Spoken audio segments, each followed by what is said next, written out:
Viewers, मैं हूं Sarfaraz Taimur and welcome करता हूं information of budgies bird channel पर। और साथ ही उम्मीद रखता हूं कि आप सब खैरियत से होंगे, फिट फाट होंगे और अच्छे से काम में बिजी होंगे।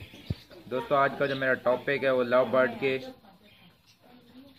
नेस्टिंग मटेरियल के हवाले से कि लव बर्ड में कौन सा नेस्टिंग मटेरियल यूज़ कर सकते हैं कि जिनमें ये अच्छा नेस्ट बनाएं और अच्छे से ब्रीड कर सकें। तो फ्रेंड्स, काफ़ी दोस्त हैं या व्यूअर्स हैं तो डिफरेंट यानी कि राय का इजहार करते हैं, बट मेरा जो एक्सपीरियंस है मैं आपको जो सजेस्ट करूंगा वो है नारियल के छिलके। नारियल के छिलके आपको इजीली मिल भी जाएंगे और इसका एक्सपीरियंस इस हवाले से है मैं, क्योंकि मैंने ये ज़ेबरा फिंच को दिए थे तो उन्होंने बेहतरीन नेस्टिंग बनाई हुई है, कभी वो आपको शो कराऊँगा।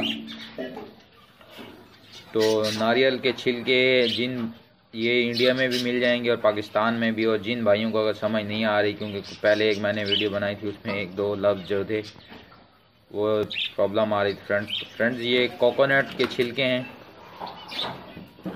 यानी कि कोकोनट ले लें तो उसका जो बाहर का जो खोल होता है, शेल होता है, शेल के बाद जो छिलका, शेल को आप खोलेंगे तो आहिस्ता उसमें से ये छिलके निकलेंगे। ये बंद था लेकिन मैंने इसको अलग अलग कर दिए, तिनके से बना दिए। तो ये आप यूज़ करें लव बर्ड के नेस्टिंग मटेरियल में। तो अभी ये मैं इनके केज में डालता हूँ लव बर्ड के।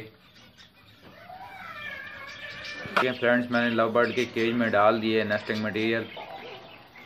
तो अब ये आहिस्ता आहिस्ता इसे अंदर ले जाएंगे और अपना नेस्ट बनाएंगे।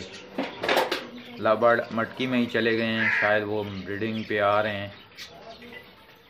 मिलेंगे एक नई वीडियो में एक नए टॉपिक के साथ, तब तक अल्लाह निगहबान, फी मानिल्लाह।